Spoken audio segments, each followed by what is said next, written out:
kalau tidak ada apa yang disebut dengan ilmu kimia. Ramu semennya.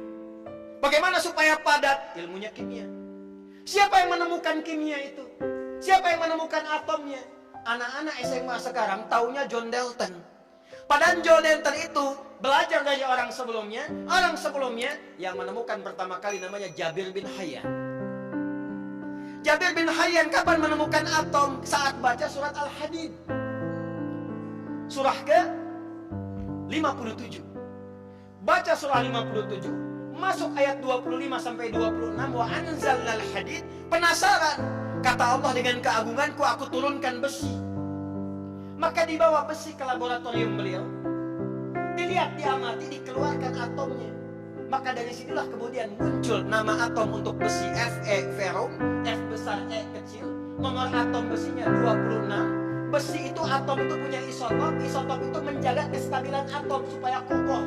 Yang paling stabil nomornya 26, isotopnya 57. Surah 57 ayat 25 sampai 26. Jadi orang dulu itu ke masjid baca Quran menemukan sesuatu.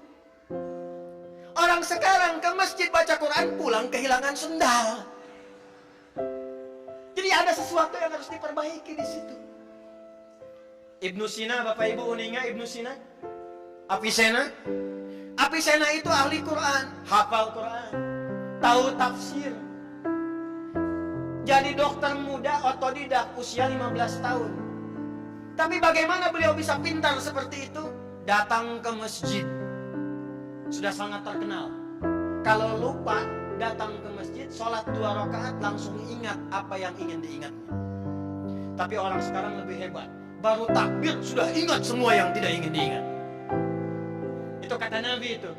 Ya, kata Nabi, kalau ada orang mau sholat, nanti ada setan khusus yang akan menggoda, namanya khanzab. Hati-hati. Wa idza kabbara, kata Nabi, jika orang sudah bertakbir, fayaqulu syaitanu, maka setan akan menggoda, uzkur kada, uzkur kada. Itu setan khanzab, Pak. Nabi. Jadi orang dulu itu masuk masjid dapat sesuatu. Imam Al-Bukhari kenal? Kenal di mana, Ibu? Hanya di Limbangan di Masjid Al-Khudari ada ibu-ibu kenal Imam Bukhari itu. Nama aslinya Muhammad. Nama aslinya siapa? Punya bapak namanya Ismail. Punya kakek namanya Ibrahim. Jadi Muhammad bin Ismail bin Ibrahim. Punya buyut namanya Al-Mughirah. Punya setelah buyut apalagi tuh Pak Asep tuh? Al-Bardizbah. Muhammad bin Ismail bin Ibrahim bin Al-Mughirah Al-Bardizbah Al-Ju'fi, tinggal di kecamatan Ju'fa, Kabupaten Bukhara, Provinsi Khorasan, negara Uzbekistan sekarang.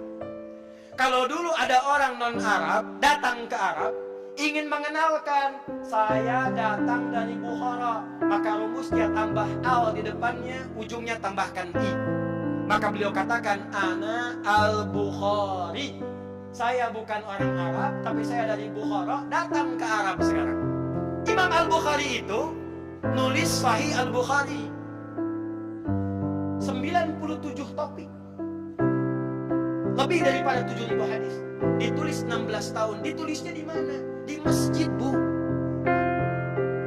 Ditulis awalnya di Masjidil Haram. Setiap mau nulis satu hadis, sholat 2 rakaat. Sholat 2 rakaat. Selesai sholat, kalau merasakan Allah memberi taufik, tulis satu hadis. Kitabatul Wahyi, hadisnya ini disempurnakan di Masjid Nabawi. Dimulai di masjid, berakhir di masjid. Tidak ada sejarahnya, adik-adikku, santri yang datang ke masjid kecuali keluar dari masjid pasti jadi orang pintar di zamannya. Imam Al-Ghazali i'tikafnya di mana? Di masjid. Al-Ghazali, Al-Kindi, Al-Farabi, ya. Siapa lagi? Ibnu Sina.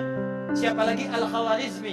Siapa lagi? Termasuk sahabat-sahabat Nabi, Ahlus Sufa, Abu Hurairah, Salman Al-Farisi, ridwanullah alaihi jami'an, Ibnu Abbas radhiyallahu ta'ala anhuma. Itu semua orang-orang jenius dan tidak banyak yang tahu Ali bin Abi Thalib pun ternyata jenius matematika. Bapak yang dari pesantren, Pak, ada tafsir namanya Al-Jawahir, 7 jilid, Pak, besar. Karya Syekh Tantawi Jawahir.